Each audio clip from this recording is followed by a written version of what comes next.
smash the like button, and subscribe. Do you base health on science? Yes, actually. Okay, so if RFK and Donald Trump have both undermined the understanding of science, would you say that that would mean that they're not basing it on science, like health? I would, but I would like to know how and when. Okay, for sure. So Donald Trump specifically said the climate's going to start cooling and that science just doesn't know it yet, undermining the scientific consensus specifically about climate change, which is widely understood.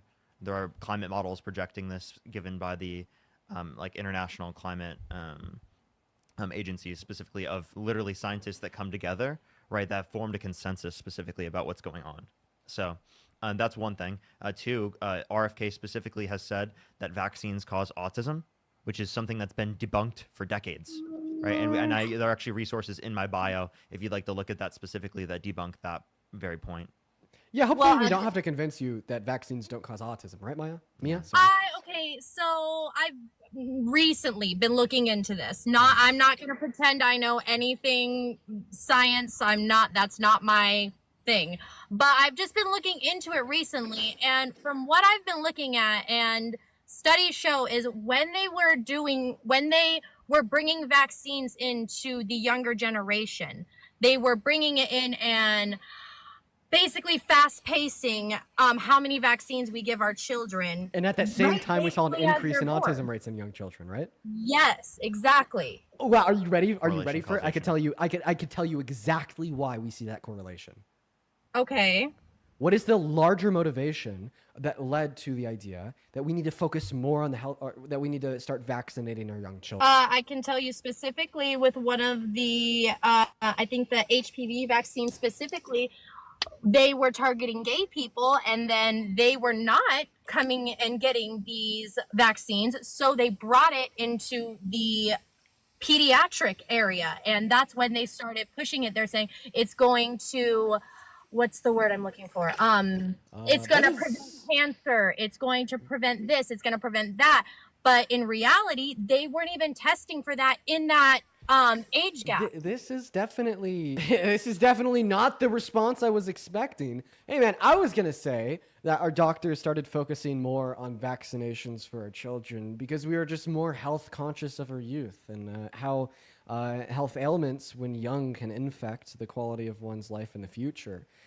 So the larger motivation behind vaccinating our children was just being more health conscious of our children. And I mean, something else that falls under that umbrella of being more health conscious of our children is also being more conscious of like autism in young children, getting better at the means in which we'd use to identify and diagnose it, as well as using those means to screen more of our children so we could better understand our youth, to better treat them medically and socially speaking, to lead to higher quality of life in the long term, to generate better outcomes for society and future generations. So it makes perfect sense that we would see higher diagnosis rates of autism in our youth at the same time we're starting to be more centered around their health, right? Because that just means that we're being more centered around the identification of autism in our youth, and the tools in which we're using to diagnose it are significantly better. I mean, like, think about it. Think about it this way. I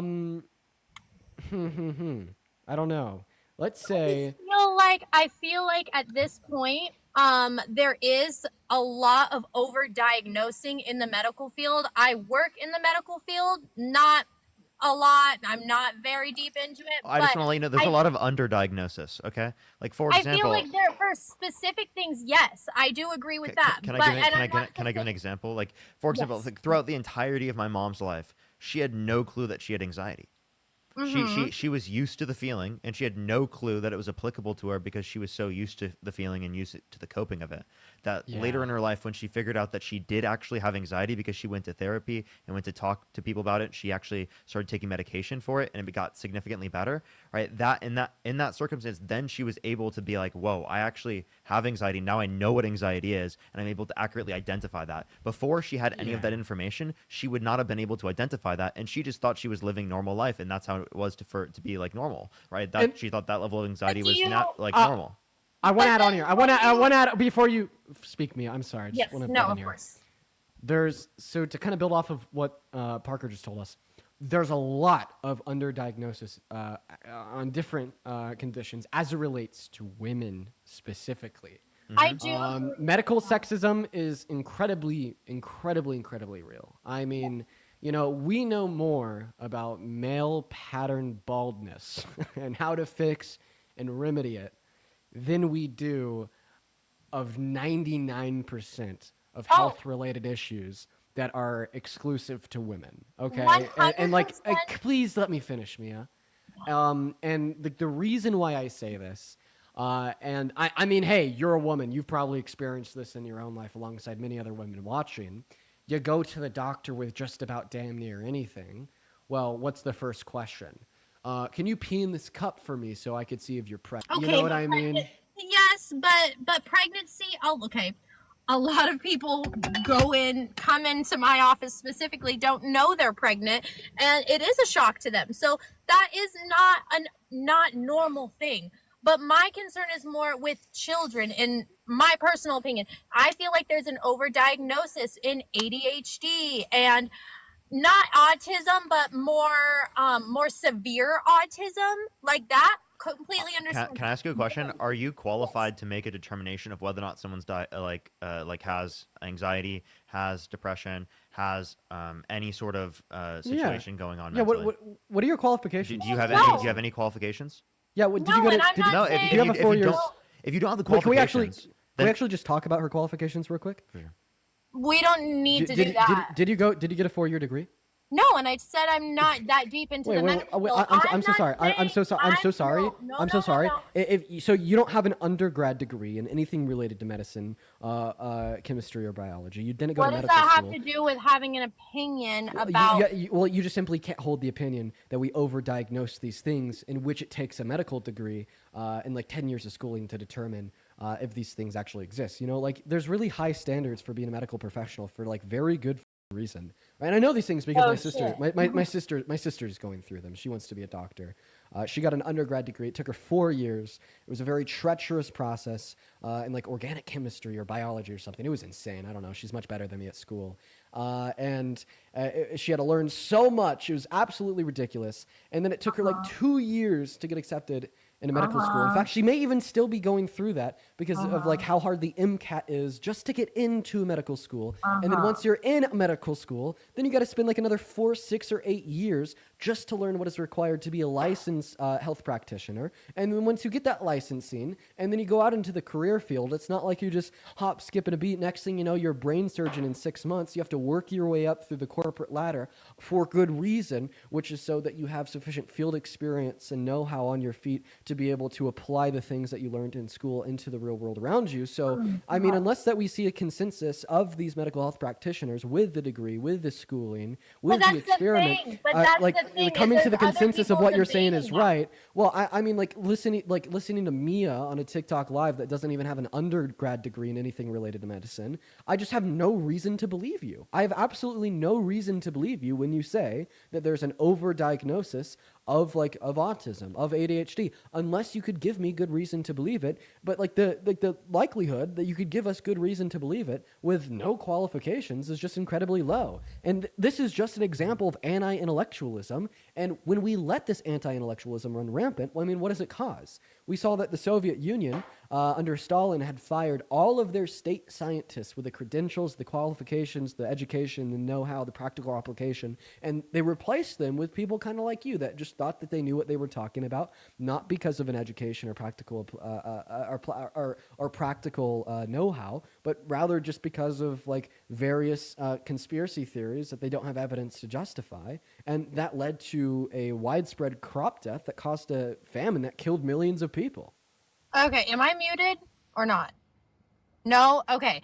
I'm not pretending that I have any say. I can't make any decisions. What I am saying is I feel like we are moving in the right direction by not just following one idea. We need to be able to have balance. We need to be able to ask questions. And that's what I am saying. I'm not saying that we are completely over-diagnosing these people or anything like that. I'm just saying it just seems like, just from what I have seen personally, it just, watching children in the classrooms, and I'm seeing all these kids get sent home with these note saying that, hey, we think that you're, yes, what's up?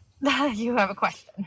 You said that we need to be able to question these things. We need to be able to challenge the status quo, and we need to be able to learn more. Surprisingly, Yes. you will not find a medical health practitioner alive that disagrees with you.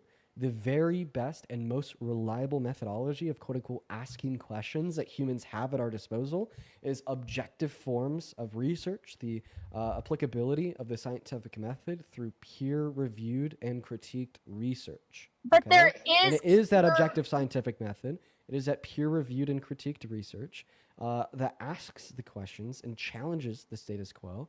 In fact, you would fail to find one medical health practitioner that would argue that we shouldn't challenge the status quo or stop learning more. Right? It is a funding going into cancer research that is asking the questions. It is a funding that is going into neurobiological research that is asking the questions and challenging what we've come to know.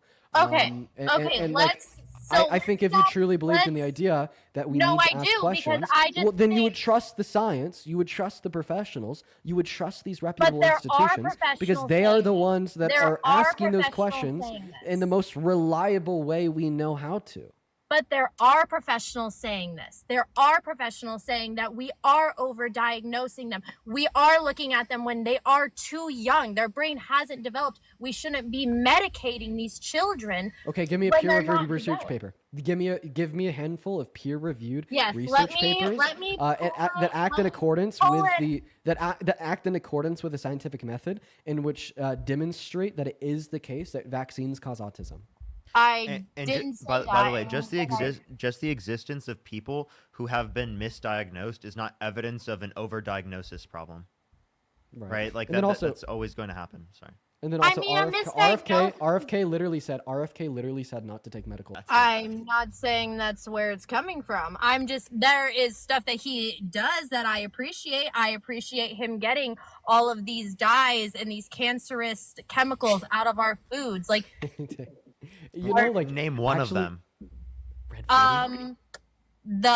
what is it? Red dye, whatever it is. There's, Dean literally said it, and you still couldn't get it. Oh Yeah, my! red 40. yeah, red So, 40. surprisingly, fun Oh, fact. I'm so Fun- sorry. fun I've been fact. driving all day and I'm a little bit tired. Let's continue. Red 40 actually isn't that big of an issue. When we actually looked at the research. So hear then me out. why is it banned Listen. in When we almost actually every other when we country? actually look at the research into Mhm. Red 40, it's actually not that bad. Like I think that there's about like a billion other things that we consume on a day by day basis that are like significantly worse or than Red 40. And I think like the amount of Red 40 that you'd have to consume for it to be considered like a carcinogen is like insane. But I will say I've always been told that Red 40 is bad. I've always been told to stay away from it. And somebody brought this up to me the other day and they actually gave evidence for it. I was like, this is actually really interesting. Well, Yeah, I'm dude, I just inject Red 40 into my vein. okay. I don't really know where to go from here. I mean, I feel like we've been doing this for a minute. It was nice chatting with you guys. I actually got to go, but thanks. Have a good one. Yeah. I love saying that because it's the biggest rage bait thing ever to someone who thinks seed oils are bad and Red 40 is horrible and supports RFK. It's like the most possible rage bait comment ever. I love Red 40, you know? I don't know, man.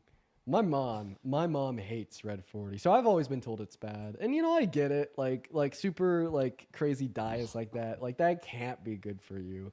But like apparently the research disagrees. I don't know. It's something. What's up, Christy? Do you support Trump? I don't, but can you add my nephew to your chat? He's trying to debate you. How old He is he? supports Trump. He's 18. Sure. What's his name? His name is Darth Zader. Darth Zader. I'll take a look for Darth Zader. While we're trying to get that next guest up in here, everybody, make sure that we are double tapping away in that phone screen. Everybody, I'll look for Darth Zader. I don't know. I don't see him. Yeah, they don't exist. I am looking through. I don't Okay. think they exist in the chat. What's going on, Spoon? Do you support Trump? Spoon? Hey, by Spoon.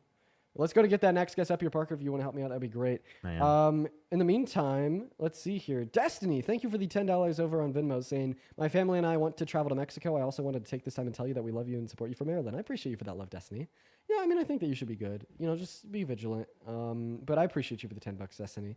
Like, especially of like Border Patrol on your way back in. Ellie, thank you for the $30 over on Venmo. This was 13 minutes ago, but I'm just getting around to it now. Thank you for the $30 donation over on Venmo. Ellie, thank you so much. Show some love to Ellie, E-L-L-I-E, down below in that chat. They say, I really appreciate your conversation with the trucker guy last hour. I appreciated your gift, the encyclopedic knowledge of the facts in your head, ready to go. Keep up the good work. I appreciate you for that, Ellie. And thank you so much for the $30. As well as Kalia, thank you for the $50 donation over on Venmo. 500 Kalia W's. It is Kaila. Kalia says, I've recently come across your page and I've kept up over the last several days with your debates, and I appreciate you educating the uneducated. Love, Kalia Bolt. Shout out to you, Kalia Bolt. Thank you for being here, and thank you for the love. Show some love to Kalia Bolt down below in that chat, as well as Arizona and Chelsea. Thank you both for the $5 over on Venmo. What is going on, Joshua and Patrick? Do you guys support the man, the myth, the menace, Donald Trump? I'm MAGA. I want to make America great again. Oh, Okay. Patrick. Well, you definitely hate Trump if you want to make America great again, right? Are you saying Yes. America is not great right now? Yes. So then why? Okay, so then with Donald Trump as president, it's not great. That's correct. But So then he did not make America drive great to again. make America great again is great. What kind of mic is this? So Donald Trump has not made America great again, correct? Correct. Okay. So why do you support Trump? Oh, I don't support Trump, but I want to make America great again.